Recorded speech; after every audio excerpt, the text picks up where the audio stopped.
You are hiding in a basement. The city above you is burning. And the people hunting you don't care if you started the fire. They just need someone to blame. Rome. 64 AD. The Great Fire has just destroyed 10 of the city's 14 districts. Emperor Nero needs a scapegoat.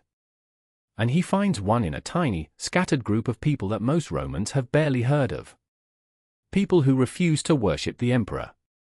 People who meet in secret, at night, in private homes. Christians. Within weeks, they are being dragged into arenas. Coated in animal skins and torn apart by dogs.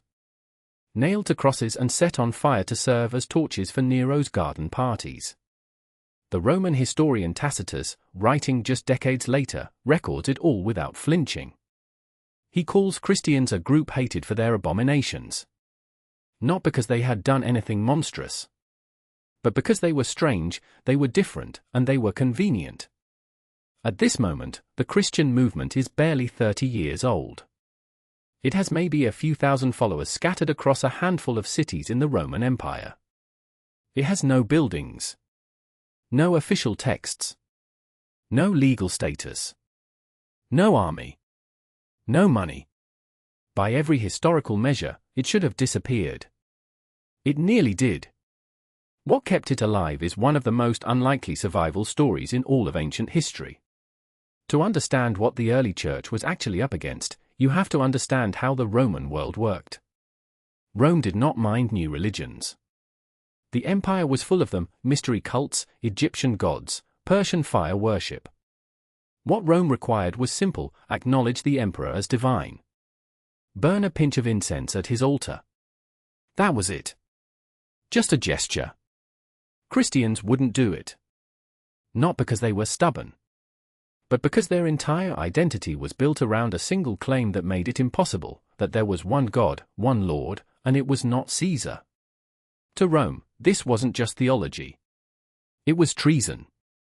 The historian Robin Lane Fox, in his landmark study Pagans and Christians, traces how Roman authorities initially struggled to categorize Christians at all. They weren't Jews, though they came from that tradition. They weren't a philosophy school.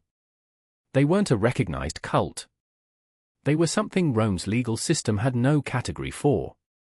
And in the Roman world, being uncategorizable was dangerous. So the empire did what empires do. It made an example. The first recorded Christian execution happens around 34 AD. His name is Stephen. He is not killed by Rome, he is stoned to death by a Jerusalem crowd after a public argument about who Jesus was. It is a local, disorganized act of mob violence. But it triggers something larger. Standing at the edge of that crowd, holding the cloaks of the men throwing stones, is a young Pharisee named Saul of Tarsus. Saul does not just watch. He approves. And then he makes it his mission to hunt down every follower of this new movement and drag them back to Jerusalem in chains. The Acts of the Apostles, one of the earliest surviving documents of the Church, records that Saul ravaged the early Christian community. House by house. City by city. He is, by his own later admission, trying to destroy it. And he nearly succeeds. The early followers scatter. They flee Jerusalem for Judea, Samaria, and Damascus. What looks like a defeat becomes, by accident, the mechanism that spreads the movement across the Roman world. Historian Wayne Meeks, in his study of early urban Christians, argues that this forced diaspora, this scattering, is what transforms a tiny Jerusalem sect into a genuinely international movement. They don't plan it. Persecution creates it. Then something happens that changes everything. Saul has a vision on the road to Damascus. He becomes Paul. And the man who was hunting the church becomes its most aggressive builder. But the threat doesn't stop. By the 60s AD, Christians are in Rome itself. They are in Corinth, Ephesus, Thessalonica, Philippi. They are meeting in private homes, what scholars call house churches, gathering in small groups of 10 to 30 people, sharing meals, reading letters passed between communities, caring for each other's sick and poor. They have no public presence. No temples. No priests in robes. Nothing that would look like religion to a Roman passerby. Then the fire comes. Nero's decision to blame Christians in 64 AD is the first state-sanctioned persecution of the movement. Tacitus, in his Annals, describes the executions in detail, not to celebrate them, but with a kind of grim unease. Even he admits that what was done to them generated public sympathy, not approval. Romans who hated Christians were still disturbed by the spectacle of mass execution. But the persecution doesn't end with Nero. It becomes a template. Under Emperor Domitian in the 90s AD, Christians face another wave of targeted executions. The Book of Revelation, written during this period, almost certainly on the island of Patmos, reads like a coded message of resistance to people living under constant threat. Its strange imagery of beasts and empires is not mystical poetry. It is underground communication. A community writing to each other in language the authorities cannot easily decode. The Roman official Pliny the Younger writes to Emperor Trajan around 112 AD, genuinely uncertain what to do about Christians in his province. He has been executing them. But he is troubled. His letter is remarkable for what it reveals. He cannot find any actual crime. They gather before dawn. They sing hymns. They share a meal. They promise not to commit fraud or theft or adultery. Trajan's reply is equally striking: don't actively hunt them down, but if they are brought before you and refuse to recant, execute them anyway. No crime. But punishable by death.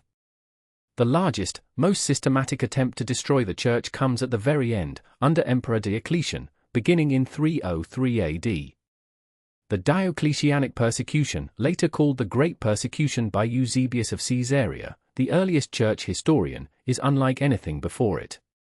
It is not local. It is not opportunistic. It is policy. Imperial edicts order the destruction of every Christian scripture, every church building, every sacred object. Christians are stripped of citizenship. Clergy are arrested and tortured into recanting. Copies of the Bible are burned in public squares across the empire. One of the edicts requires every person in the empire to publicly sacrifice to the Roman gods, with a certificate as proof. If you cannot produce it, you are assumed to be Christian. Thousands recant under pressure. The church fractures. Some communities debate bitterly for decades afterward about whether those who surrendered their scriptures, called traditores, literally those who hand over, the root of our word traitor, can ever be welcomed back. The movement survives the persecution. But the damage to its internal trust takes a generation to heal. Then, in 313 AD, Constantine issues the Edict of Milan. Christianity becomes legal. Within a century, it is the official religion of the empire that spent 300 years trying to kill it. Here is what the history books rarely say clearly: the church was never supposed to survive. By every structural measure, it was too small, too poor, too disorganized, and too politically powerless to outlast the Roman Empire. It had no centralized authority for its first 2 centuries. No standing army. No state backing. No economic engine. What it had was a network. Thousands of small, local communities connected by shared letters, shared practices, and a shared willingness to absorb tremendous loss without abandoning each other. When one community was destroyed, survivors carried the network's memory to the next city. Every persecution that tried to scatter them scattered the message further. What Rome built in stone and iron eventually fell. What those first communities built in homes and catacombs, in whispered prayers and shared meals, somehow outlasted it. Today you live in a world shaped almost entirely by what those people refuse to give up. The calendar you follow. The architecture of your hospitals. The concept of organized charity. The very idea that the powerful have obligations to the powerless. These did not emerge from marble temples or imperial decrees. They emerged from basements. From house churches. From a movement that looked, for 3 centuries, like it was always one bad emperor away from disappearing. You wake up in a world the first church helped build. And the first church woke up wondering if it would survive the week. That's the part nobody tells you. The church wasn't born strong. It was born running.